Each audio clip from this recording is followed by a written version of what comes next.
I was the only person who didn't have powers, so I was unique in that way.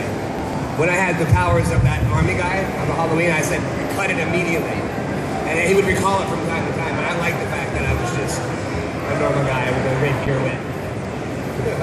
That was your superpower. That was it. My tongue. My tongue. I just always looked at my character as somebody who was, from the minute we met him, always trying to protect his family. Because of my backstory for the character, our parents, me and my sister's parents, were killed by vampires. And so I became the parental figure. And then I became the parental figure of the gang that I was the leader of. And then that got taken from me. And then Angel and Cordelia and Wesley and Fred became my new family. So I always felt like I was in the protection. I was here to protect the people that I care about. And it's interesting because that through line kind of follows me to Agents of S.H.I.E.L.D. because everything, I only see the character as a father. I never think of him as a superhero, as a person with powers. I just think of him as a dad. And what would a dad do to protect his child? You know what I mean? And that is a superhero to me.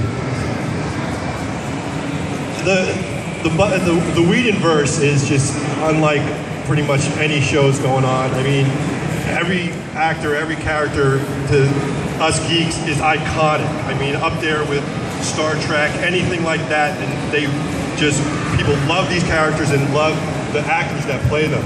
What's it like being a part of something like that?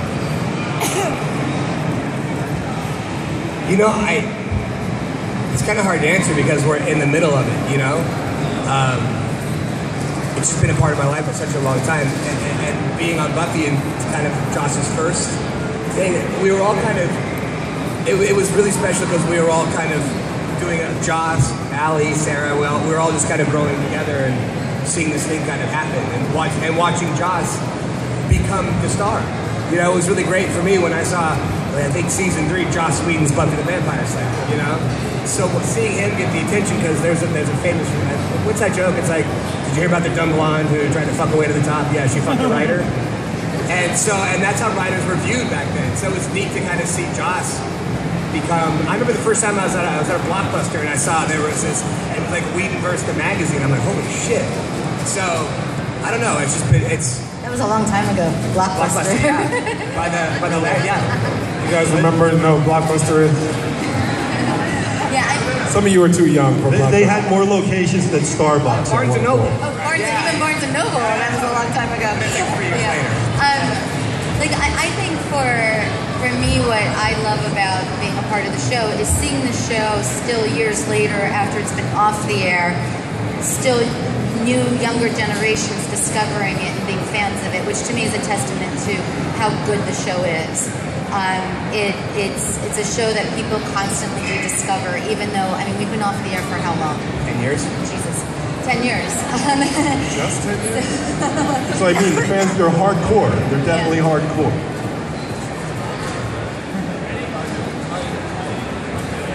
Okay, you know what, you're all good? Okay. Let's get down, let's do just the fun ones.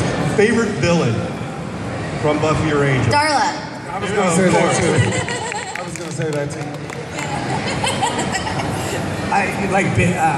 The Gentleman. Gentleman? The floating fuckers, yeah. That's a great one. That was my favorite episode. Yeah. Was that the Hush? Was it Hush? Hush is my favorite episode, and I'm not even in it. The old Well, I remember when I saw them, because, you know, they were on a pulley system, so they're kind of like, you know, floating down the hallway. And I could hear it, and I could see the pulley system and the chains cranking, and I'm like, holy shit, this is scary. And, you know, and they're just kind of doing their thing. I'm like, oh god, this is gonna be so terrifying. Yeah. So. How do you sell that episode? An hour of no one talking. You know what? It's the first time in my life I've ever had to read stage direction. I typically just learn my lines, and I'm like, well, yeah, I'll figure it out later. But it was tougher. It's because you have to truly listen and look. Jay? Favorite villain? Darla. Darla? Yes. I love Darla, but I love the mayor. Love the mayor. I just hated the fact that he became a giant snake, and I remember I just think Joss wanted to put Sarah on the back of the giant snake. There was something very sexual about that thing that was just odd. I love the actor, but the fact that he became a giant snake, I was like, eh. But how often do you get to say we're going to need a bigger boat? Well, not twice, I think. Favorite episode that you were in and favorite episode that you weren't in? All of Angel. The musical. Once more feeling. Favorite episode I was in? Darla. No, I have 3 favorites. Go for it. Darla for obvious reasons, because we really got to explore Darla's story. Dear Boy was another one of my favorites. And I loved coming back when I came back in season 5 of Angel. And I got to, and I forget the name of the episode, but it was all about the one. And it was the scene with, it was just one flashback scene with me and Angel and Spike and Drusilla. And I just loved that scene, and just, it was kind of our final goodbye, and it was just really great and fun. Favorite episode I wasn't in? Hush. My favorite episode that I was in to shoot was Waiting in the Wings, because Josh directed that one. It was the ballet episode, and we just had so much fun, and we were always all together for the whole shoot. And then my favorite one, like for my character, was Players, because it was like Gunn as James Bond, so I really dug doing that. And my favorite episode that I wasn't in was the musical episode. I wish that I could be in that episode so I could be like, I stake myself, I want you to stay with me. When I get vamped, I want you to take me. You know, that's what Steak and take. Hey, Nick, I just made that up. Did you just make I just made that that up. Yeah. Something else I rap learned on the side. That's okay. Go right ahead. You guys are supposed to be talking. But my favorite, I don't even know what episode it was, but there was an episode where Tony was turned into like a goat man. And I remember it was like we were doing a scene and I was living in the basement. And there's Tony dressed in his goat thing, and he played, I think, Frankenfurter on, so he could walk in heels. And he's just walking into my apartment, and it's just, I'm sleeping, and he's like, Sandra. And I wake, and every time I just pick him and start cracking up. Because he's just walking as a goat, and it's Tony's voice coming out of this goat. I just couldn't keep my shit together. It was awesome. So I'm not sure what episode that was, but. Something else I learned interesting today on my trusty IMDb app. Your twin brother was in an episode. He was. And you want to talk about that one? No. People always ask, it's like, because I was Sandra was split in 2, and people say, so now were you the schlumpy one, or were you the cool one? I said I played both. I just changed my clothes and my hair a lot because they paid me to act. And I said, we're gonna Kelly be the cool one. I'm like, no. So there was a scene where the 2 of us were on at the same time. Kind of like Because I had no idea. And it was like every over was counted. So. We're going to take some questions from the audience now. Step on up to the mic. From the audience. I got that fucking steak myself song in my head. I steak myself. I want you to stay with me when I get vamped. Oh, I like your verse, vamp out. I want you to take me. Let's sing that between each question. All 3 of us. I can't sing, so I'll pretend to play the tambourine. Julie Benz, it is truly an honor, and it was like a dream come true to meet you. My journey to the film industry, I'm trying to work my way up, and hopefully one day you and I get to work together. And I'm a huge fan of your work, and especially my first. Well, I haven't heard of you. I never heard of you when you were casting Rambo, and you did an amazing performance. You were so talented, and then I saw you again in Boondock Saints 2, and you were like, oh my god, you got, it's amazing. And well, I'm trying to find out what other films you're upcoming with, and I believe with your talent, one day you will win an Oscar. 100%. I believe that with all my heart. I might be 80 years old though, but thank you. She's 76 right now. 76 right now, so I got 4 years. No, well, you have, it will come. Oh my god, 100%. thank you so much. When you win one, I'll try to get you a second Oscar. That's 100% sure. Thank you. I'm an upcoming film writer. Is there any brothers in that movie? Yeah, of course. Latinos, brothers. Trying to win an Oscar? No, I'm just... All right, my question is, will you be returning for the next Rambo and also Boondock Saints 3? Wow, you know, both of those are just rumors.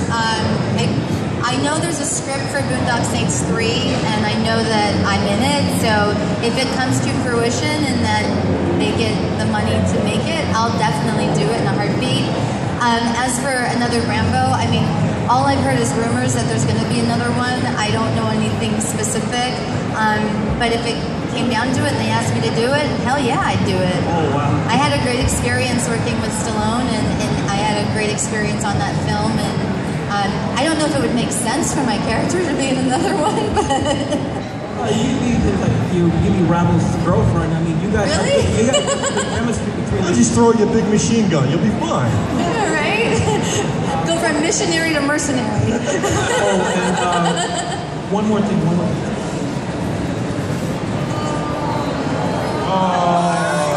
Jay, he's brought you a flower.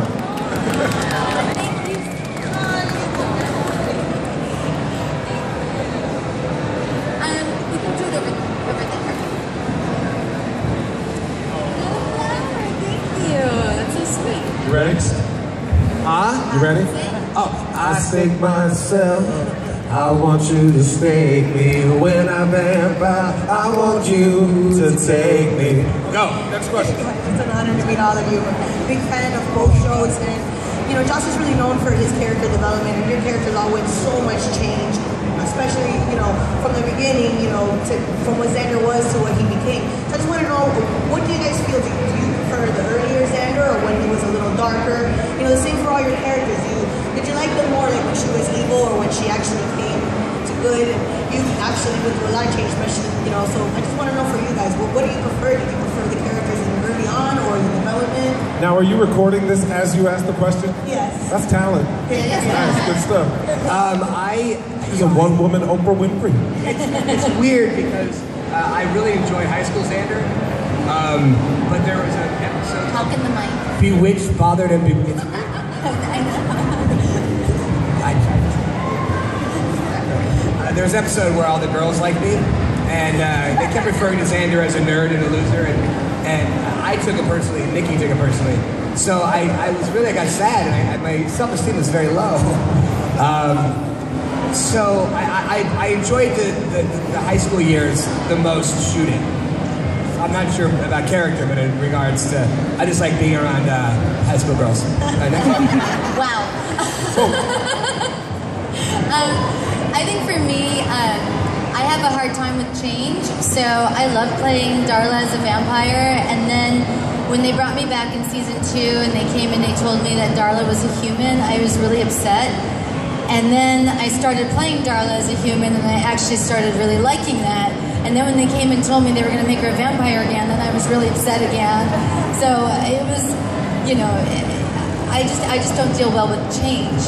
But I really think, you know, for me, you know, on Angel, we got to explore a lot more of Darla's history and past, and so I preferred that over wearing the schoolgirl costume and making scary faces. I don't really have a preference. I see it all as one character, and you know, the clothes were better when I was a lawyer, but I just see them all as one person on an evolution, and then I went right back to kind of being the street smart gun, but with the legal knowledge. So I feel like that was the best of both worlds. So much. Who made it out of that alley? Who made it out of that alley? Everybody but Wesley. I never actually made it to the alley. Oh, he never even made it to the alley. That's right. I think we all. I don't know. I've watched them. I have. Right? I mean, apparently it goes on in the comic book. I've never read it. I've been told what happens, and it sounds very interesting. So, but I kind of leave it in my mind right where it was. I leave it right there in the alleyway. Next up. I stake myself. I want you to save me when I vamp out. I want you to take me. Next question. It was amazing meeting you all yesterday. Thank you. You're all fantastic. And you. I just wanted to ask you, you've all worked with David Boreanaz. How was that experience for you all? He likes to fart during your coverage. No. East Coast thing. Don't say that. Yes. I loved it. We were really, really tight, you know. And yeah, he's a practical joker that likes to emit bodily gases. Yeah, he was. I mean, I had a great time working with him. I think that, you know, because he started on Buffy as just a guest star, just like I was, and we used to joke around that we were getting paid to run around and pretend to be scary vampires. Like we thought that was really funny that we were getting paid to do that. So we always had a really great, wonderful relationship together, and he was the main reason why I was brought back to life on Angel, because we enjoyed working together and we enjoyed the journey that our characters went on. And I knew, like, when I was in scenes with him, no matter what I had to do emotionally or physically, that he would catch me, that it was going to be okay. He's a hunk. Ready? I take myself. I want you to stay me when I'm that boat. I want you to take me next.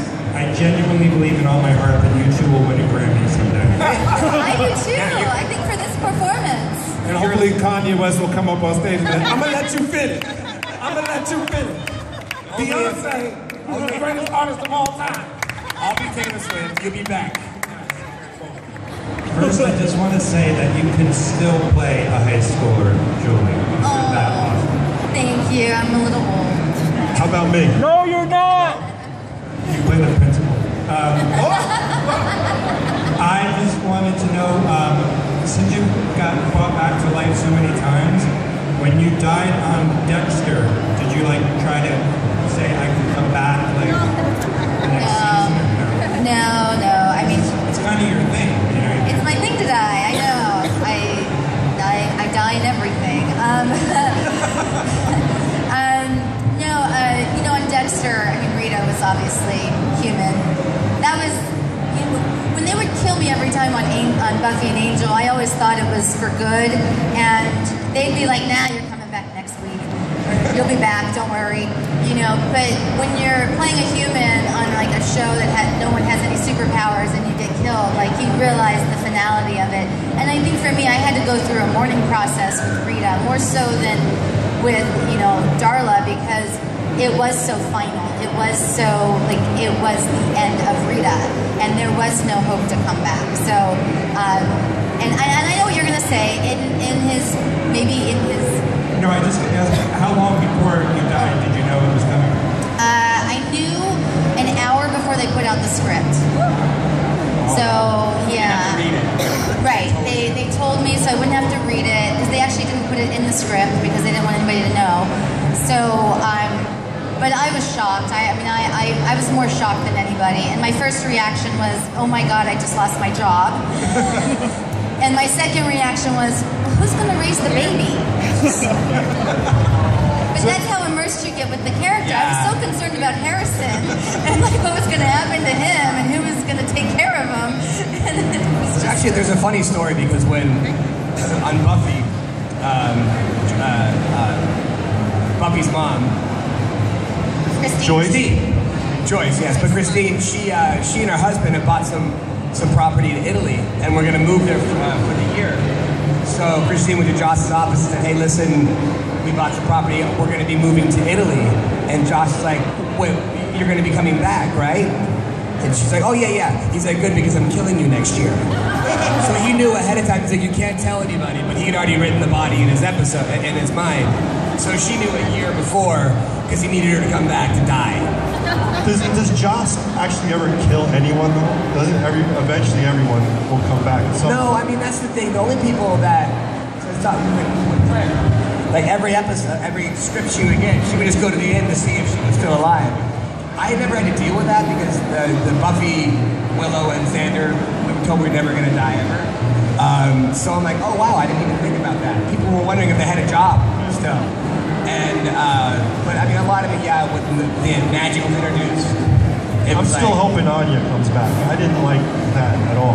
Yeah. I wasn't happy with Anya being killed. Wait, new song. Get your lines, you ready? I'm gonna sing it one time by myself, then the next time we gotta sing it together, okay? Lamps are gonna bam, bam, bam, bam, bam, bam. Stake it off. Okay, for Nicholas, you were with Cordelia, Willow, and Anya. What was your favorite to be with? All three at the same time. I was also with Faith. Oh, I can't forget Faye. You're with Faith? Yes. One night stand. Virginity. Damn. Yeah. In the Zeppo. Yeah. So I'm gonna have to go with Faith. Wait a minute. I knew because I reminded you that I was with Faith. About the pop and the cherry. It was wonderful. I just love that whole episode. So can I say Faith in that? Now, relationship-wise, I'll go with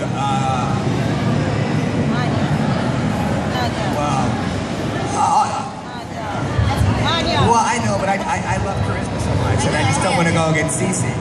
So Cordelia. My favorite was when you were with Anya. Yeah, it was very entertaining. It was. I wasn't a fan of her whole hating bunny thing, though. Oh, I love that. I love that. She's scared of the bunnies. Don't get me started on the bunnies. Thank you so much. You're welcome. You ready? All right. Lamps are gonna bam, bam, bam, bam, bam, bam. Stake it off. We'll be better next time. Okay, my bad. Okay. I just can't get enough of the singing. It's not really a question per se, but for Julie, I agree with the young man that came up here earlier. I see a lot of great things coming for you. I mean, I know you had a great career already, but I think you're just getting started. Skid Row for us, buddy. No. Joking. One other thing I wanted to say, as far as the type of role that I see you in, like perhaps getting up on that Oscar stage one day, is something like a Gone Girl type role. I actually could picture you in that role. I can picture myself in that. I mean, it was a crazy role for Rosamund Pike, but I can see you doing something like that and just killing it. Thank you. I would love to do something like that. Yeah, no pun intended. Yeah, thanks for putting that out there. But thanks, guys. That's really all I want to say. Thank all of you. Oh, thank Nice. you. This is sweet. Ready? Vamps are gonna bam, bam, bam, bam, bam, bam. Stake it off. Can we get you some cue cards, Nick? That'll help. Can we say, and Taylor's gonna stake. Can we do that? Yeah. Vamps are gonna bam, and Taylor's gonna stake. Okay, there. Okay, all right. Remix. All right. Hi, Xander, my biggest question for you was when you and Willow went all crazy after the terror thing, and it was your chance to save the world. How did that make you feel as far as when Joss wrote that part, like that scene for you, and you and Willow were there and you like prevented the world from ending? How intense was that? Well, it's Allie and I were so very close, so I was just doing a scene with a friend, and she was in a lot of pain. So that wasn't really acting, you know, because Allison could go to some pretty dark places. Because as an actor, you have to kind of do that. So I was just there for her. I was at Starbucks the day after that it aired, and someone bought me a coffee and thanked me for saving the world. I'm like, what? I said, oh yeah. You're welcome. You're very welcome. Here's a question. How many times do you guys get called by your characters' names out on the street or in public? She just called you Xander. Well, I'm a twin, so I was so used to being called Kelly. So I've never really been called by my real name. I've been called number 1 or number 2. All right, ready? Wait, sorry, ready? Oh, Taylor's gonna stake. Yeah, stake it up. It needs the punch. You're right. My favorite episode, probably everybody's favorite, one of everybody's favorite episodes is Hush. And I just found it like, you guys are so amazing and how without words it conveyed so much. And I want to know if you found it difficult in that episode, no dialogue, but you still have to get, the scene across. A lot of, one of the funniest scenes when he's doing the presentation. A lot of eye acting. Well, yeah, that's the thing, because we're doing that. Steak. Well, there's a thing where I'm talking to Buffy, like, she has steaks and vampires, and it looks like I'm masturbating. And she's like, huh? And I'm like, oh, So, yeah. It was very much, what was that? You had to be much more expressive in your face. Yeah. what was that movie? The one that won the Oscar, the silent movie? The Artist. Yeah. Thank you. You're welcome. And Ben's gonna bam, bam, bam, bam, bam, bam. Taylor's gonna steak it off, steak it off. Hey guys. Hey. This is for Getting Julie. hot singing. I'm schwitzing a little. Julie, I remember of two movies I watched on the late 90s, early 2000s. The first one is Jawbreaker, which I really love. The other one I didn't like so much because something like Freak, if you know what I did last time. So I'd like to hear, how did you feel on those two experiences? Jawbreaker was awesome. We had a great time in that movie. I was 26 playing high school. It was kind of fun. I got to go to the prom and crimp my hair and wear a feather boa, and I had a blast.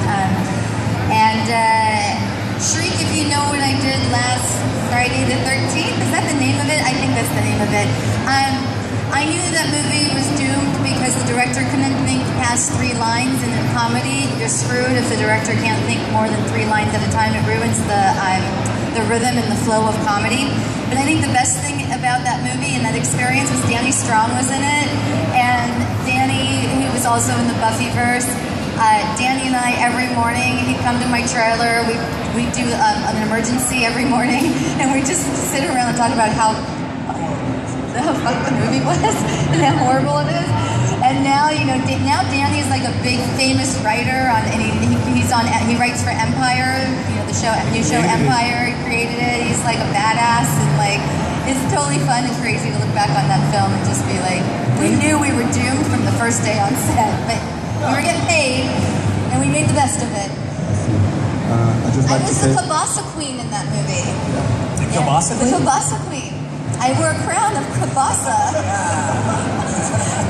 That wasn't your first. On the Howard Stern show, the Kielbasa Queen is a completely different meaning. The fact that you couldn't get 3 lines ahead.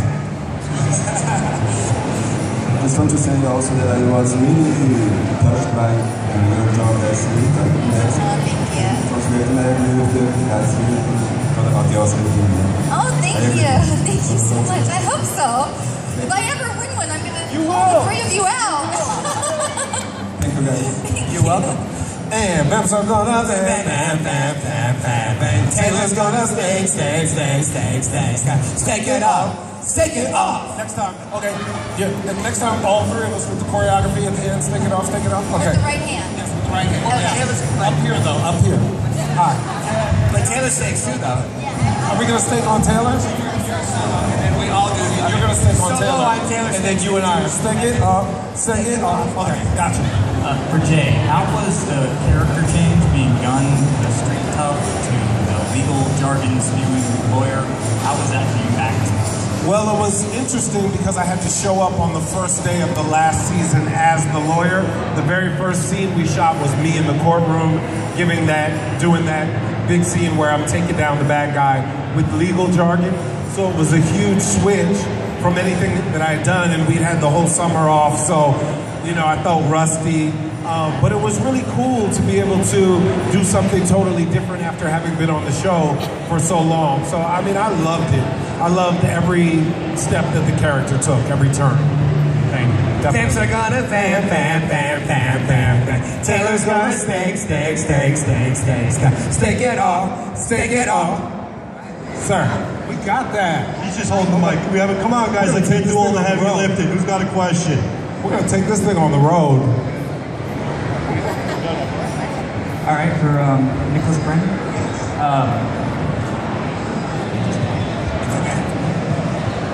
Your speech, your Dawn speech. Yeah. How was that performing? Because it was very different from what you normally are as Andrew. It was very comical. How was and him knowing his place in that world? How was he performing that? Season 7 Xander was very maudlin, so it was kind of it was easy to give because it was the end of the show, so there's a lot of sad. I'm also not good with change, and I didn't say bye to that show in my mind still. It was kind of crazy, but everything was kind of, a lot of it wasn't acting because it was a family we were getting divorced, we're all gonna go our separate ways. So it was, that's just who Xander was, and it was nice to put it in a monologue. And a lot of the emotion was just kind of just like true raw emotion shit, so it wasn't even really acting.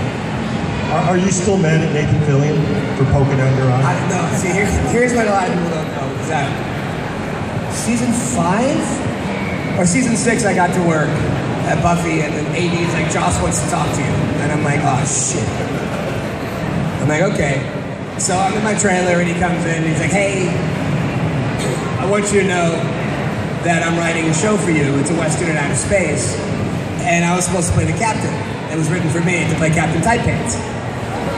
So then I'm like, sweet, thank you. So then season 7 comes, Fox wants to show earlier, Joss is like, sorry.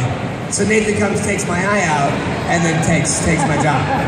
So it was a combination of the two, really, that really got me. And but I've known Nathan, I've known him since like 1995 or 96. So I've known him for a long, long, long time. That's next up. Hi, this is for the Buffy cast. Will there be a Buffy reunion? I was just... No. And I'll tell you why. I just found out, actually. I was in Germany with James. James had talked to one of the writers. And the problem is, it's not Joss. Joss doesn't own the rights. The people that own the rights want too much money for it. So that's why it hasn't happened.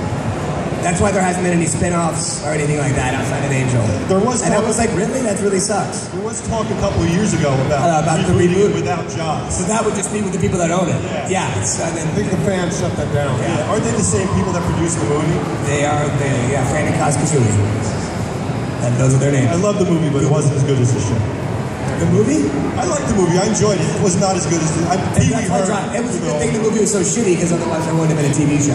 Well, that's what I remember at the time, because I watched Buffy from Jump, and I remember people, why are they making a TV show out of a failed movie? Because Joss is pissed. Which also is why you cannot, because Buffy was the first thing I ever did. So Josh, you can't do a roundabout job, any dialogue. It's got to be word perfect. He's like, I put that A there for a reason. And you can have the perfect emotion. He's like, I put that there for a reason to say it. So I was trained that way, which does not bode well when you're auditioning.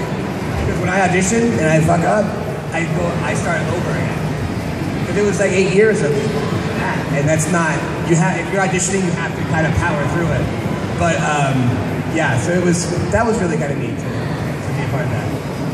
But every show I'm on now, it's like, and people get like a roundabout what they're saying. It's like, also, what was it like filming the Coming episode where Angel died? What's it about? He died. Oh, didn't I? I was a dick, wasn't I? I was a jerk. Yeah. I was totally cool with that. My character did not like Angel. So the worst I was as a human being was in regards to Angel. So yeah, I felt that I was honoring my character and how he felt. Did you have fun filming that episode? I don't remember it. Yes. Had fun shooting all of them. Jay, real quick. When Angel was canceled, it was the #2 rated show on CW. I was at a con. Yeah, I